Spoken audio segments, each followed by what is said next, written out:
Welcome to the Impact Effect podcast. I'm fired up today because there's a good friend in the studio. And when I say good friend, I mean all around good human being who's changing the world, doing a ton of stuff. We've got Brock Fortner in here today. He's an advisor. He's a thought leader around the wealth space and the financial space. He's working on all kinds of things, and impact is his jam. So please let me welcome Brock Fortner to the Impact Effect podcast. Hey, thanks for having me. I'm glad to be here. Let's go, man. I'm fired up for our convo, brother. So am I. As you know, in Impact Effect podcast fashion, we always ask the guest the same question. It's a two-part question. First, how do you define impact? And how do you show up in the world and provide positive impact today? It's a good question. I think if I was to define impact, I would say it would be the imprint or the difference that you've left on somebody's life, internally and possibly even externally. I love it, man. That internal, external factor, super important. How do you show up in the world and provide positive impact today? I'm a firm believer in that. If I'm speaking about finances, and that's what I almost always do, is speaking to people about finances, is the fact that your income is a byproduct of the value you create. If you want more income, create more value. How you do that is by investing in yourself. And in the way that I speak to people about the order in which they invest to grow their wealth is thinking through, first place that you invest is in yourself and your quality of life. If you don't have any energy to show up and be the person that you want to be, how are you going to get anywhere? The next would be, how do you invest in a skill set or knowledge for yourself to grow your value, to grow your income? The next is, how do you become a better investor? Because I'm a firm believer in, if you grow your money without growing yourself, that's where you create risk. And then lastly, how do you actually invest in these deals, in these investments to grow your wealth, but from a place of stewardship, not of a place of speculation? And so when I show up and I'm trying to make impact on people, it's, let's talk about your finances, but let's talk about the stewardship that you need to have among your wealth building activities. I love it, man. What a great way to look at all different aspects of wealth, of finance, of growth. Yeah. You said something very important. You can't create all the wealth or the finances and not create and grow and develop yourself first, right? And that's right. where risk happens. Yeah. Right. Can you dive into that a little bit? Talk a little bit about what you mean around risk, or maybe some things you've seen in the industry? Yeah, it's very easy. And one of the things that I speak a lot about is the fact that freedom without safeguards is only temporary. And what I mean by that is, if you look at anything in our life that can be good, if you don't have safeguards around that, with that freedom, drugs, alcohol, even in the medical field around drugs, there's freedom in that. However, if there's no safeguards to another prescription, the amount, when you do it, that can derail your freedom very quickly. And you see it in the finance world all the time. When somebody is giving a large amount of money, if they don't have any safeguards, if they don't have knowledge around how to handle it, it's gone very quickly. The easiest way to see that is lottery winners. Majority of lottery winners are not wealthy, after they've won it. Well, why not? Because they don't know how to steward it, because they got lucky in the fact that they drew a card in the lottery, they won a bunch of money, so they grew their money before they grew themselves. And so risk was created. Risk is defined as the chance of loss. Well, you have more money, but less IQ. You have a massive amount of risk there and a chance to lose it because you just don't know what's going on. You don't know how to handle conversations around money. So a lot of times you got to start with, how do I invest myself? How do I grow myself to know how to handle this, how to be a steward of this, and then you'll be in a better position. For that person that's listening to this podcast and thinking, okay, I probably need to up my game around this, and I need to prepare and get ready and develop and grow, knowing and believing that they're going to come into some money, right? They're working on their skill set, they're working on their value, they're creating product, they're using their intellectual property and getting their IP online. Maybe they're working with AI in this day and age. Oh, yeah. What would you share or say to that person who is looking to grow themselves so they can stay on that same trajectory as their finances or their wealth? It's a great question. And I think if you had to define wealth by one word, it would be discipline. And so if Ooh. you thought about wealth creation, if you thought about where it is that you wanted to go, first you got to have awareness. Where are you at today? What do you have? I have hundreds of conversations with financial advisors or clients of financial advisors all throughout the year. And the three most important numbers that you need to know are, what's the money that actually hits your bank account? What's the money that leaves your bank account and is not coming back? And what's left over? The problem is, majority of the people don't know the answers to the first two questions, which automatically tells us you don't know the answer to the third question. And so the first piece is awareness. The second piece is clarity. Where are you going? If you don't have a destination of where you're going, then you're not ever going to get there because it's nowhere. You're just going to stay in the same place. You're going to be on the same treadmill constantly because you don't have an actual roadmap for where you're going. So having the awareness, having the clarity, and then putting the systems and structures to allow you to get there while eliminating some of that human error that could come into play later on. That human error is, what do you mean by that? Is that like just a mistake or a poor investment or a situation you couldn't control or like? A lot of things. So two things I'll talk about: the structure of how you handle your cash flow, and then investments. So when it comes to human error, let's think about if somebody gets paid, bi-weekly or twice a month, they'll either get paid 24 times a year or 26 times a year.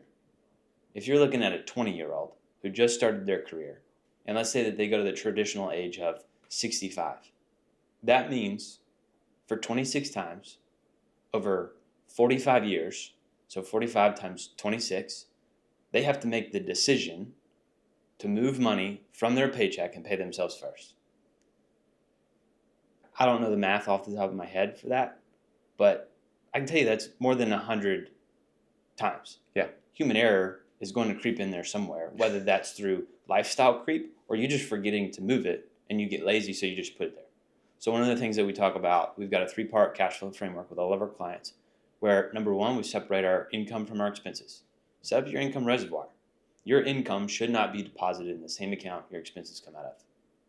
When you have more coming in than you have leaving that income reservoir, your savings becomes automatic. You don't think about it, it's unconscious because it just automatically happens within that system and structure. So that's eliminating human error in that front. The other part is when investing, how many people do you know or could you talk to that are investors? And then you say, oh, well, what kind of lessons did you learn from this investment or that investment? And then ask for it in like a written form somewhere. Very rarely do they actually have it. Investing is emotional because we're human. And if we can take the emotional part out of it, everything else becomes easier. So one of the things that we want to do as you are an investor is when you are not in a deal or right after a deal, whether it's good or bad, writing down the investment lessons that you have so that you also have an investment criteria so that when a deal does come along, you're not distracted by the emotion or the noise of how good it could be, but you actually have a guideline to say, hey, this is what I've learned. This is what I want. I should do this or I should not do this. So those are just little things that help with eliminating that human error or maybe bringing it down a little bit. Reducing it a little bit for the greater good of Yes. our bank accounts and That's our own right. wallets. That's right.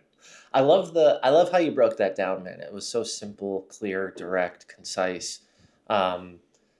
With that being said, it sounds like that first solution would be a system, right? Yep. Take that money, get it out of that account, and create an account for income. Yep. The second solution I find to be interesting because of the opportunity around the human nature, around anything that could possibly pop up. What do you see more? Like people messing up in those two solutions? Is it they don't have the system and the money going out, or is it something else? The main thing is the system and structure of how they handle their cash flow. If you looked at 99% of Americans, what you would see is they live in what I call the financial treadmill. They're unconsciously spending while trying to manually save every bit of their paycheck that they can. And so what happens is their income gets deposited in their checking account. And the only job a checking account has is to pay for expenses. Like that is, we don't talk about rate of return, we don't talk about tax saving. Like it is just there to spend the money. And if there's anything left over, they might send it to a savings account, which they have to do manually by logging and then moving the money. Well, as long as you do that, your income and your expenses will almost always run in parallel. And if you don't believe me, go look at the website, the FRED website, and look at this national savings rate for families. It has hovered at 4% for years. Well, if that's the case, that would mean that everybody's expenses are rising to meet their income. That's called lifestyle creep, Parkinson's law. And so what most people get wrong is they're living on that financial treadmill where their income is deposited into their checking account, and they're stuck in this world of just going back and forth of money goes into my checking account, move it to my savings account. Oops, I just spent it, so I got to pull my money back over from my savings account. Our brains are really smart. They're going to act on their own. So why not put the systems and structures in place to really help with that operation of increasing our probability of success? Yeah. I think one of the coolest things that you could see this is if you looked at it's this structure called opt-in, opt-out study. And so if you looked at our world in general and you looked at the countries who have, when you are born, you have to opt in to be an organ donor or you have to opt out of being an organ donor. The countries where you have to opt in, the rate of people who are actually like organ donors is like in the teens. It's awful. Wow. But the countries who have people who have to opt out, the average is like 98% of people are still there. And the reason is you have to opt out of that success if you really want it, right? The same should be true for your financials. Do you want to opt into having success or do you just want to have the ability to opt out of? I love that comparison.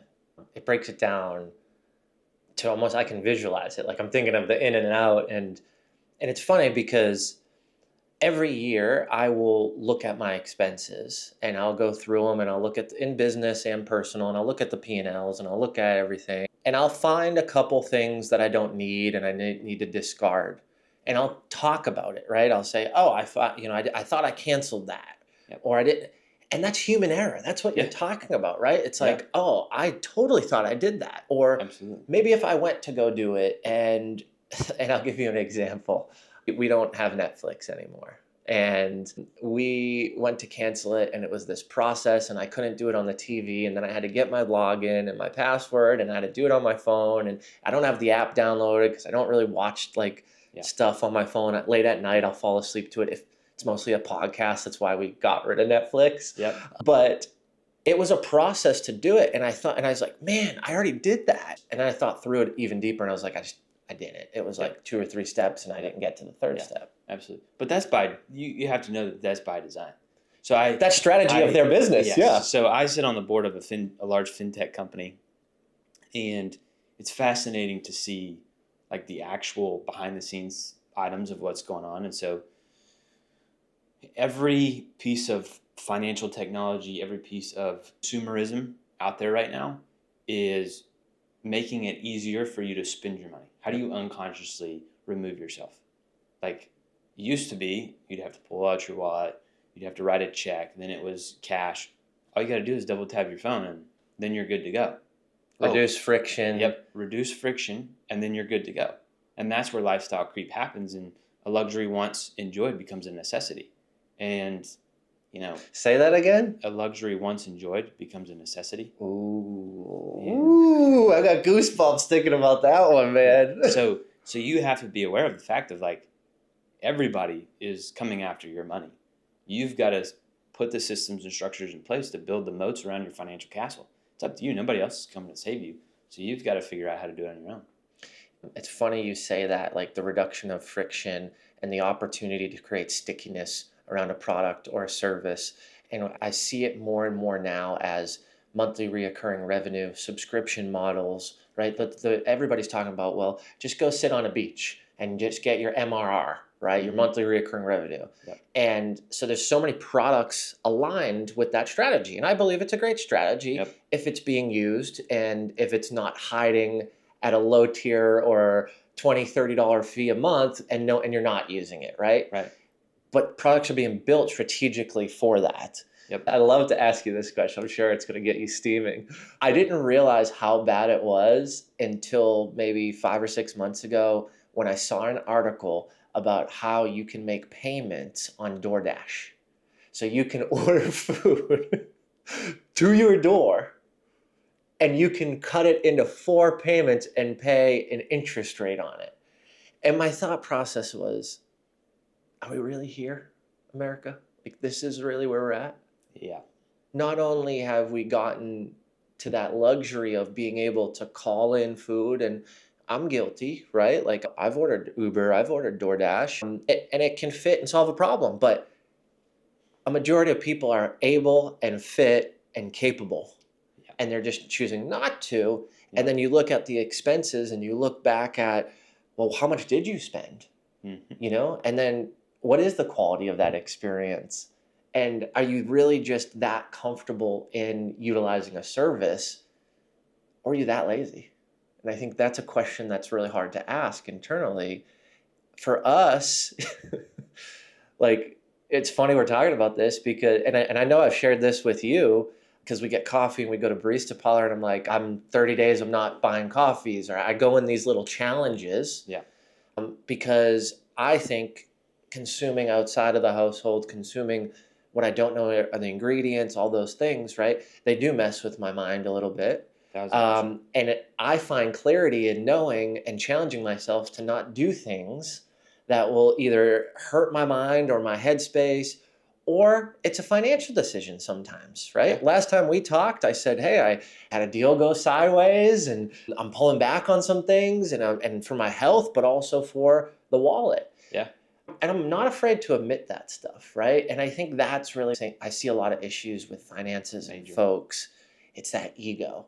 Have you experienced that and have seen kind of that ego kind of take place and really, you're smiling, manipulate or massage someone into doing something that they know they shouldn't, they know is not the right decision or bad? Or what's your experience been with some of those types of scenarios? Yeah. So from an experience standpoint, I've got this thing. So it's probably, I'm not saying this in a braggadocious way, but it's no secret that I'm having some success in life. And I do this thing when my friends and people are like, look at that car, you could get that car, that watch, or whatever it is. Because I work with a lot of influencers and they have nice cars. And sometimes we have to have a conversation like, why are we buying this? Like, please tell me the real reason behind this. And they'll be like, oh, it's taxes. And I'm like, you don't have a tax problem. We figured that out. Like, you're just buying this for the show. And to each their own. Like, Yeah, all good if that's your thing. but I had this thing where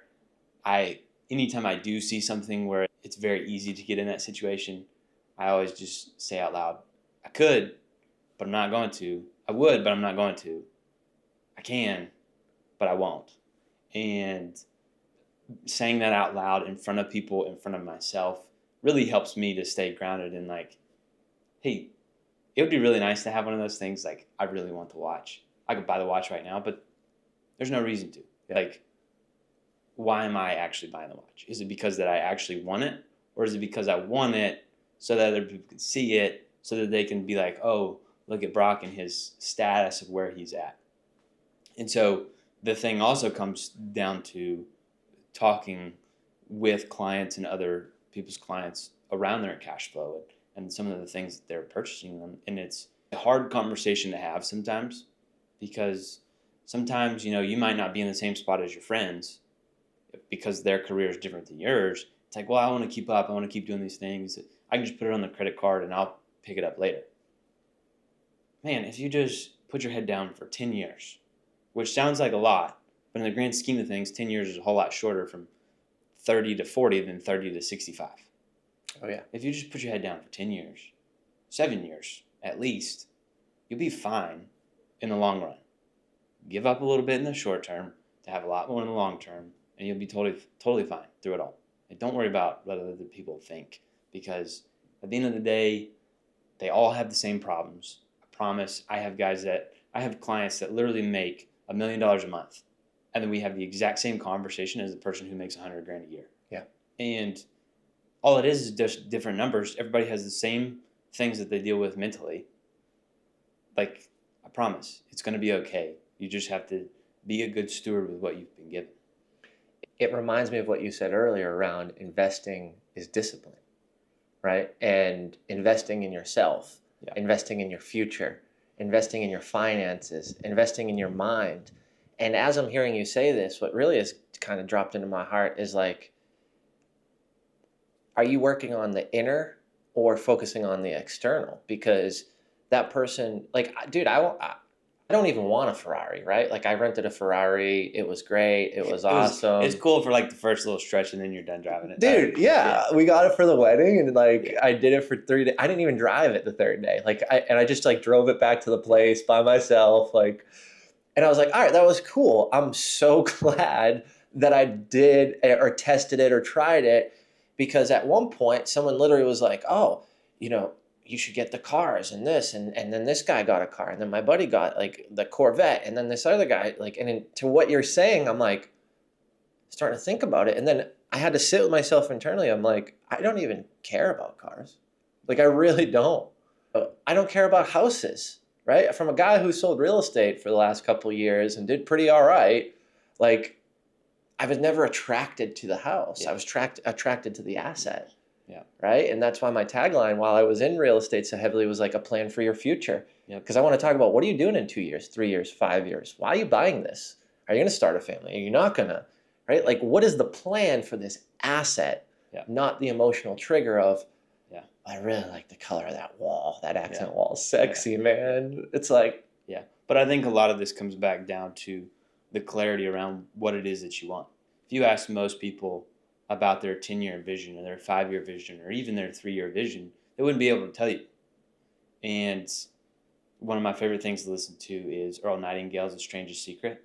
yes. And a lot of this comes back down to there's no clarity around where they actually want to go. And so for me, I know that my definition of wealth is your ability to be present.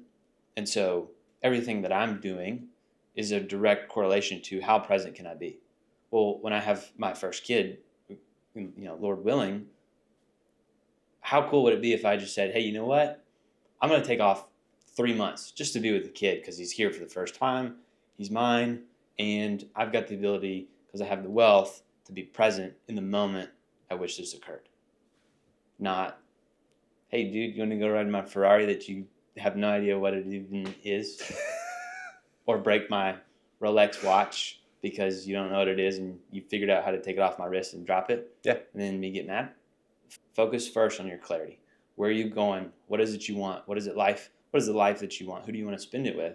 Once you have that clarity, then your decisions around wealth and the decisions you make on how to build that wealth become so much clearer around what you need to do. 100%, man. 100%. It is, for someone who took a couple months off having my second child, I can tell you it was the best decision, not only for me, but for my family holistically, because my wife said something to me so important, and it was in passing. It was very small, but it hit me so deep. She looked at me and she said, this time around, so much better.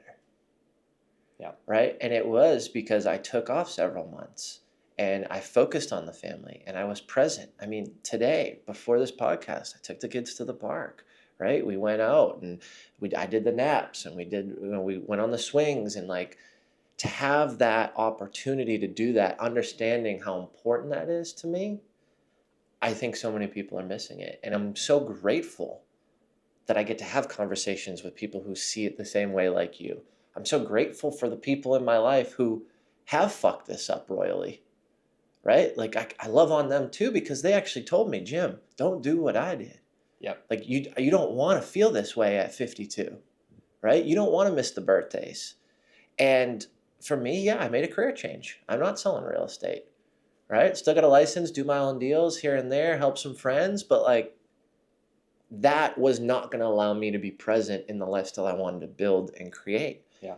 And then as I moved through in the speaking circuit, the same thing, right? Like, I think I'm doing 3 or 4 speaking gigs this year. My biggest, wildly important goal was to not be away from my family and not wake up with my family more than 20 nights this year.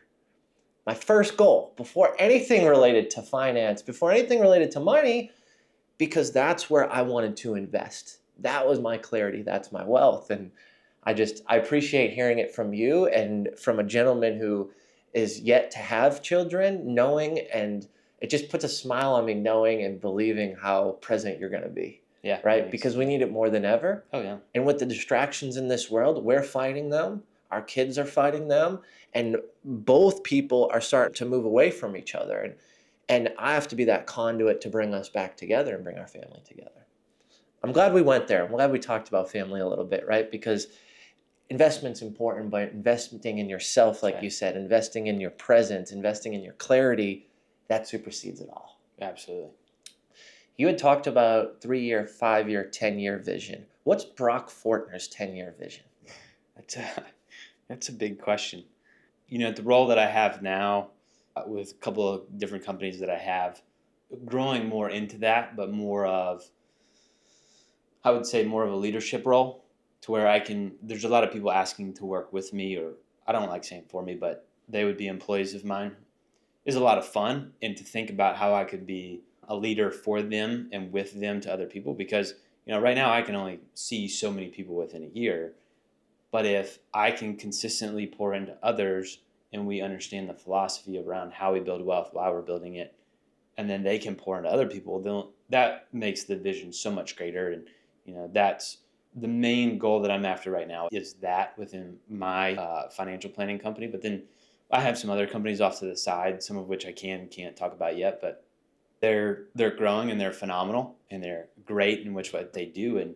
And the vision would be in 10 years being more in that nation mode with those companies, because one of the fintech companies that I'm on a board with, we're creating a lot of IP, and I get to have a hand in a lot of it and say, here's how we want this to look, this is how it works, this is the calculation of how to get to where we need to go, and being able to pour that in there. That's my 10-year vision of being able to say, I don't have to work for money anymore. And now it's just more of, hey, how do I continue to grow myself in my wealth, but doing it in a way to where it's completely my life, it's my design, it's my game, and I'm winning before I even show up and start playing, because I designed the rules, I designed the game. So just by being there, I've won. You're the main character. That's right. In your life, your story. Yeah. Your fairy tale. Yeah. I love it. That's freedom. Is that how you define freedom? Freedom for me would be being able to do, so there's financial freedom, and then there's just freedom of life. And I think where I would differ from a lot of people is financial independence. People say financial freedom is where your assets pay for your lifestyle expenses. I believe financial freedom is when money is no longer the excuse or the decision maker, and financial independence is where your assets produce enough income for your expenses. And so by having the financial freedom, that gives me the freedom to live my life how I want, when I want, with who I want, however I want, but in a headspace to where, hey, if I want to wake up and it's Tuesday and go play golf, I can, and I can say, hey, why don't you guys come with me, or whatever it may be. I'm not tied down to, I got to work this so that I can retire, and whatever it may be.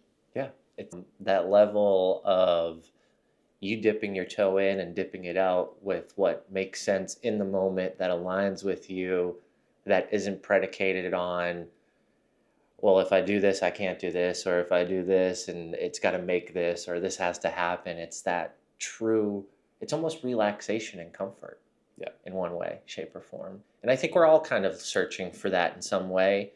And I think it's interesting because a lot of people say, like, oh, if my company hits a couple $1 billion, like, I'm going to stop working and I'm done. I'm going to sit on a beach. And I'm like, I don't think I could ever do that, because I like to create. I like to build. I like to have impact, right? And as you were saying, your 10-year plan, it just hit me. It just hit me. It's like what you were talking about is leadership and impact and the ripple effect from your impact, Oh, yeah. right? Like you building the team and you doing the fun stuff and them growing and them enhancing and them, impacting others and helping and working with them. And I just think that that's so important to that level of freedom, because yes, you're free to do whatever, but what's that legacy? What's that stamp internally and externally that you're leaving on others? Yeah.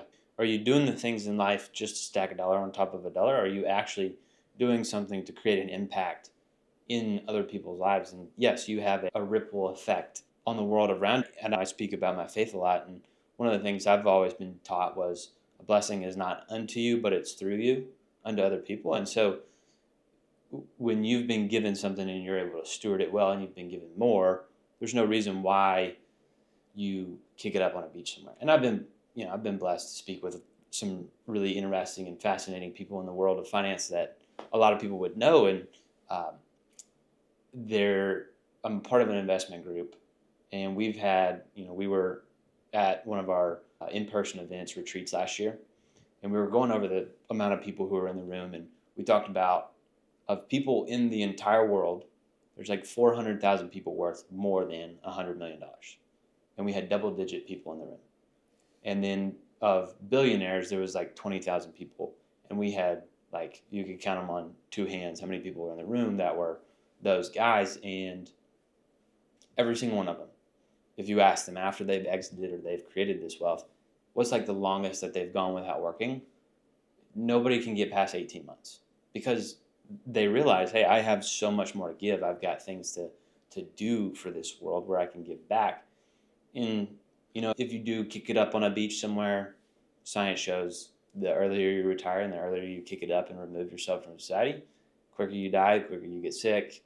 Like, it's just scientifically proven. We've been called to be in community. We've been called to give back. And when you cut that off, things just start sliding off. It's that level of loneliness when you're not attached to creating impact or helping someone in a positive way, whether that's financially, your brain, physically, right? Yeah.